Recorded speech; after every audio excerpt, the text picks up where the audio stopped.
Happy Monday, and thanks for joining us here on 9 News Watch for a look at your headlines. I'm Chris Bianchi. We'll start things out with the defendant in the John L. Matthews murder case, who now has a new lawyer. After a mistrial was declared last week, Steve Pankey, who is the defendant who may get charged for a second time in the 1984 murder of Matthews, will now be represented by a public defender. There is a November the 17th hearing that may determine if future charges will be brought against Pankey.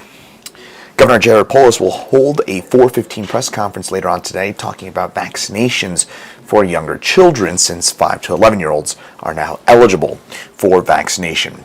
We will stream the press conference live here on 9news.com. Again, that is coming up at 4:15 with Colorado Governor Jared Polis. Denver police are actively investigating a fire that we've since learned started as a double shooting. John Glasgow was at the scene this morning where a car burned while neighbors tried to help the shooting victims. Yeah, very active investigation here on Dartmouth, and you can see that the police have got this crime tape up, but we can see from our vantage point that there is a burnt out car on the east side of the road, and then on the west side of the road there is a white tent there, and that appears to be the focus of the investigation as the crime scene unit is out here. So here's what we know from Denver police as well as the Denver Fire Department. There's still a lot of details that we're working to find out more information on, but Denver Fire was called to a vehicle fire around 6 this morning.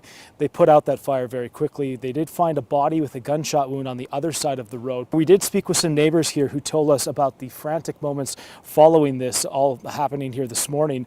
Russ Skegan, who is a neighbor who's lived on this street for a number of years, said he heard multiple gunshots. He ran out to help, and he helped pull a woman from the car before it went up in flames. He says that they moved her to the other side of the street. He says that the woman died at the scene.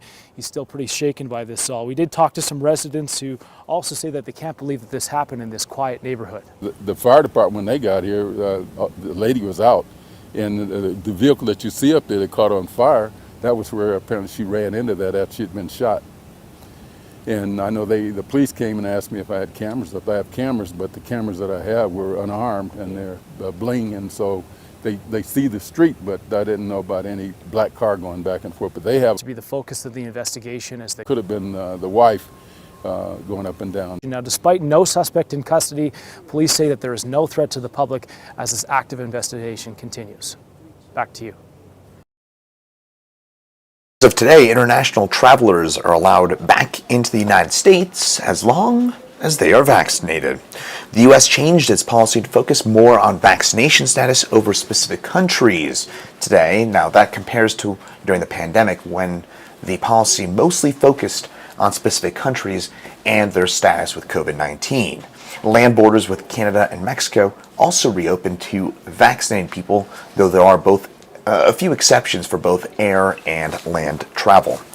And finally, heads up, Fort Collins residents. A mountain lion was spotted this morning near the corner of Tulane Drive and Matthews Street. That is a pretty populated area if you're unfamiliar with Fort Collins. Reminder, if you do come up to a mountain lion, first of all, call Colorado Parks and Wildlife. If you do also come up to one, do not approach it, stop or back away slowly, and talk calmly and firmly to it and appear to be bigger. So if you got a jacket or you got arms, make yourself look a little bit bigger. And you might want to, by the way, tonight, keep an extra eye on children and pets if you are in the Fort Collins area tonight, as CPW has not been able to track down the mountain lion that was roaming through the streets of Fort Collins earlier on this morning. And final stop over to the weather, where today it was a bit cooler, certainly compared to the weekend when we were 80 degrees back on Saturday. Today, temperatures in the upper 50s. As we get into your Tuesday, your day tomorrow, we're going to be back into the low 60s, so it'll be running about 5 to 8 degrees above average for this time of year. But then on Wednesday, we see our next significant storm system work its way on through. By the way, could see some mountain snow tomorrow night, but that'll mainly be into the mountains. And then by Wednesday, we have the chance for a few rain showers into the Denver area, and perhaps a little bit of snow possible for us on your Thursday in the Denver area. We'll certainly see some mountain snowfall for both tomorrow night and into your Wednesday. And then again, Thursday, maybe a chance for some snow showers, especially north of Denver. And then the upcoming weekend looks to be on the warmer side, so no snow, or significant snow, I should say, in sight in around Denver anytime soon. That'll do it for your headlines here on this Monday, November the 8th. Have a great rest of your day, and we'll see you right back here tomorrow.